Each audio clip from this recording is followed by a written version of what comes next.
everybody, welcome to my homestead and welcome to my channel. My name is Jared. In this video, I just wanted to share a simple experience that I had today. Hopefully it'll benefit somebody in my audience.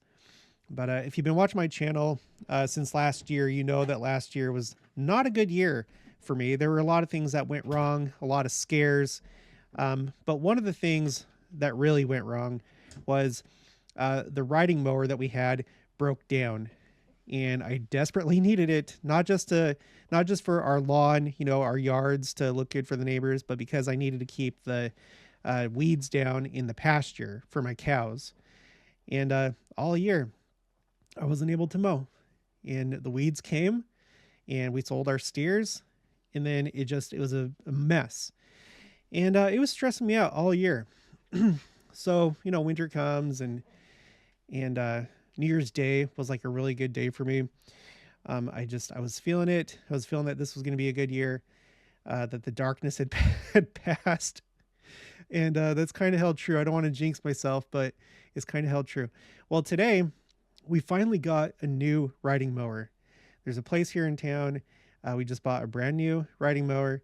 It's a John Deere. This is not a promotion, by the way. It's not a promotion. It's a John Deere 0-point turn riding mower. It's the type that like swivels or that turns on a dime, which is not what I had before. And the guy came and he dropped it off today, and it was so lovely. I went right at the pasture, even though it's not like full yet. Like green is starting to come in, but there's still just like a lot of dead grass and stuff and weeds. I was just like, you know what? I'm going to do it. Let's take care of it right now. I have this brand new mower. Let's take care of this pasture. Along our stream, there's these plants, like these river stream weed plant things that grow. And I haven't been able to keep those down because I haven't had a mower to take care of them. So today I took them down, at least the ones on this side of the stream. I have to build a bridge so I can easily get to the other side of the stream, because right now it's full. Sometimes it's full, sometimes it's dry. When it's dry, I'm able to get to the other side of the stream. When it's not, I can't. So I'm going to have to build a bridge. But as I was going through those tall weeds, it was so gratifying. And I had this experience where I was just like, see, you persevered and you got to this point, and now you have this brand new riding mower that's going to serve you well. And it's cutting through everything like a hot knife through butter. It was so, I don't know, like rewarding, like just having patience and getting through this like trial. And I realized that when you stick with things, you're going to have like bumps in the road. You're going to have times, like maybe long periods of time, where you just can't seem to get going. But if you stick with something, eventually things get better. That's been my experience. That's been my experience with the pasture and the riding mowers. That's been my experience with this channel, because it's had its ups and its downs. But the thing is that if you just stick with it over time, you get better and better, and things improve if you're putting energy into it. Yeah, I mean, you could always just like be stagnant, and you don't want to do that. When you're having a rough time, you want to keep trying to have forward progression. Even though you're not immediately getting the results that you want. But I just want to share that, just like a simple thing, and it just felt so good. And I feel like this is going to be a good year, both in my personal life and I think worldwide. I think that the second coming is sooner than later.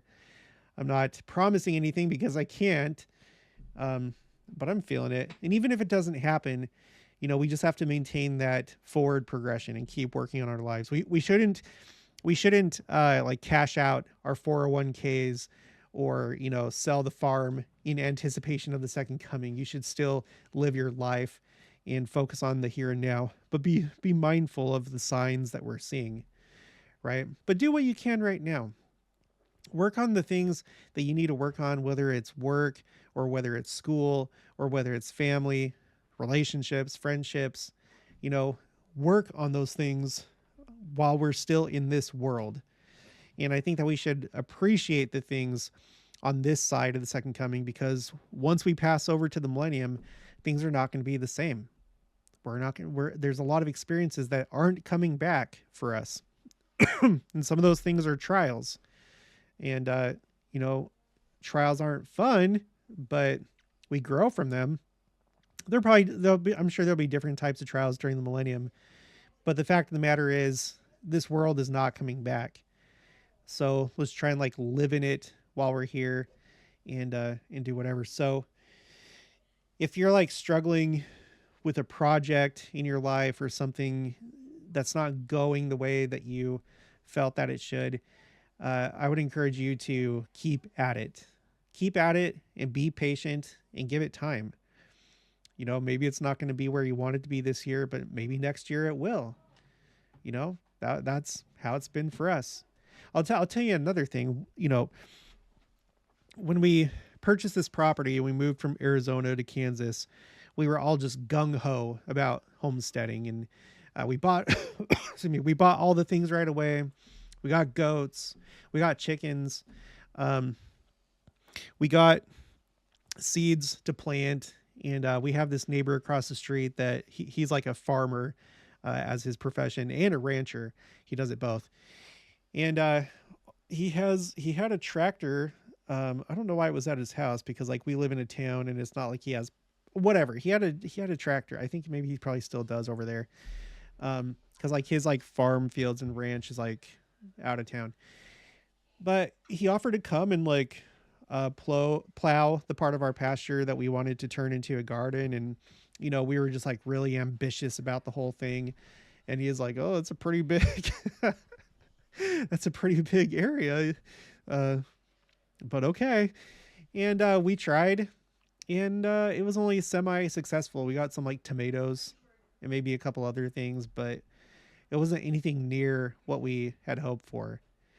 Um, you know, and we got rid of the goats. We realized goats weren't going to work because uh, just like it's just easier to do cows. And I mean, for some people, they want goats.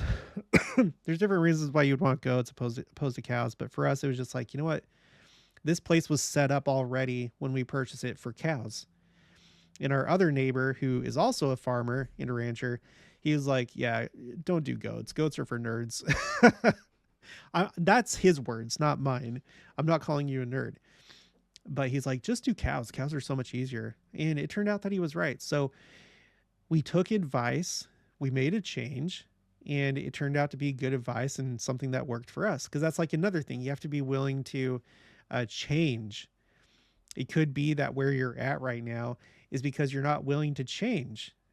You know, because there are some times that you have to maybe make a course correction. You're trying to do something that isn't going to be worth your while. So, and how do we figure out if we should like keep at something or we should make a change? I think the answer is prayer, consulting with Heavenly Father. This is a being that is omniscient. He's above time. He knows everything.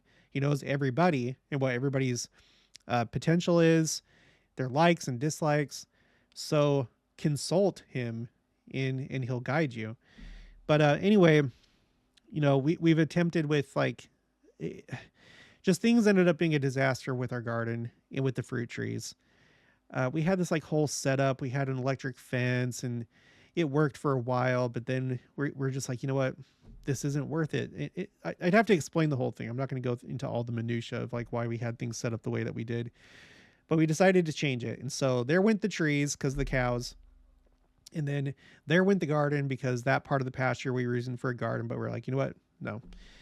And so, but we're going to keep at it. This year, we're going to try and do raised gardens and have it like we have these two, like we have like these two yards, basically one that's like against the street. And then this other one that is in front of our house is like inside our property. It's like not right on the street, and it faces the pasture rather than the street. And so our house, like right in front of it, as you walk outside, there's this other yard, and we're going to try and use that and put some raised gardens or raised beds in there and try it again. We're not going to give up on the gardening. I'm excited. You know, I think I'm going to be more into it. I didn't like the other setup. It was kind of weird, but I think this is going to be better. So, and that's another thing. Again, willing to try new things, maybe still doing the same thing, but doing it in a different way. Not giving up on gardening, but just doing it in a different way, and testing and trying. And, you know, I think wasn't it Thomas Edison about the light bulb? He said something like, I tried 1,000 different things, and instead of viewing it as 1,000 different failures, I prefer to think of it as I discovered 1,000 different ways not to make a light bulb.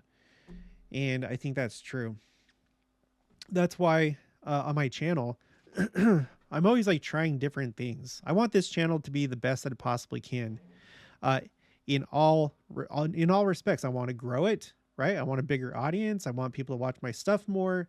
I want to progress with the spreadsheets that I'm putting together, and I'm hoping that that helps you as I compile more and more information, especially quotes. And I invite you to access my spreadsheets.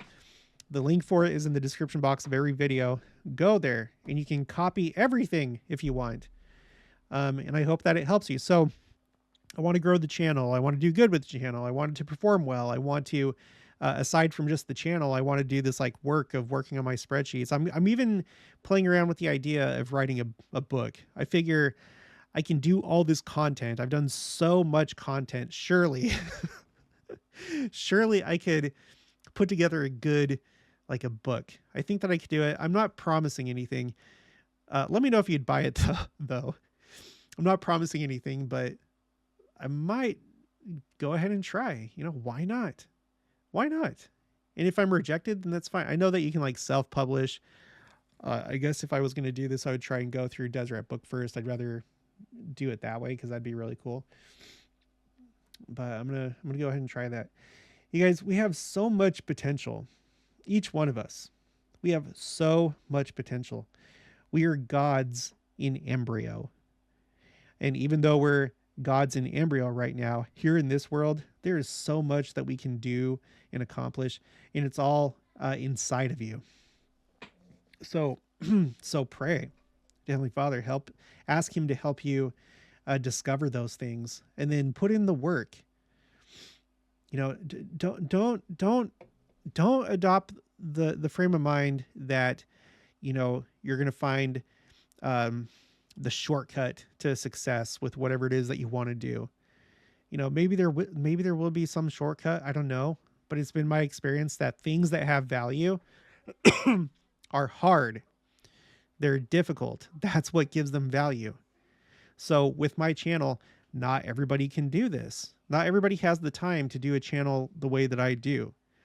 Not everybody has the skills that I do for certain things. There's different reasons why it's difficult to do a channel like this that makes it so other people can't do it, but I'm able to do it. And I'm willing to do the hard work, and it's monotonous and it's boring. A lot of it is so boring, and it's just like coming across all these dead ends with all these different things as I search for things. But that's what gives it value. When you do things that other people do not want to do or cannot do, that's what gives it value. And it may require hard work. I see so many times, I've seen it like in my family and friends and people that I've known, where they just want to skip to the end and, be rich or whatever they're trying to do, successful. They just want to skip to it. They think that there's just like a quick trick, and then there you go. It runs itself. I don't think that. I think that's probably the exception to the rule. Hard work. And when you do hard work, you feel accomplished. You're exercising your agency, because the natural man does not like hard work. The natural man likes the path of the least resistance, right? But we have spirits, and we can override that. And when we do, incredible things can happen. The harder you work, the longer, in most cases, probably the more valuable. And like there's this whole notion out there about work harder or work smarter, not harder. And okay, yeah, I guess it depends on the specific situation, but I don't think that they're exclusive. Work harder and work smarter. Do both of those things. Do both. But the last thing I want to say is, and I've said this before, so I apologize for being a broken record, but and this is cliche, but when I was in the Army, I was pushed past what I thought was my limit multiple times. Everywhere from basic training to AIT, where I learned my specific job, my MOS, to my unit and the shenanigans that I had to deal with in my unit. They all at each phase and in the deployment too to Afghanistan, they all pushed me past what I thought my limit was, and I realized that we are just like too comfortable with our comfort zones, you know, and our ideas of what we can do are skewed because of our preference to be within our comfort zones. And so you can push past that, and when you do, great things happen. So anyway, I hope that this like benefits somebody, but I just wanted to share that. I got the new riding mower, and it's just turned out to be awesome. And I think it's going to be a really good year. Now I just have to learn how to build a bridge and then get across the stream to get those other weed corpses that are out there. And then we'll be good. And then probably by next month, I'm planning on getting some calves. Excuse me. Going to try and get some meat cows instead of, I want to just stay away from dairy. If I have to do a cross, then fine. But if possible, I'm going to try and just stick to just pure beef. Not registered, because that's really expensive if it's like a registered, but like, you know. So once I have those, I don't know how many we're going to get. I'm thinking like maybe 3 or 4 or something like that. Once we do that, you know, I'll show you the videos, and it'll feel like the homestead is back to life. It's like the cows that bring this place to life. The chickens are great, but the cows complete it. Okay, so that's going to be it for this one. If you haven't already, please make sure to subscribe, like this video if you liked it, leave your thoughts and opinions down in the comments below. Also, make sure to share it, and I'll talk to you guys later.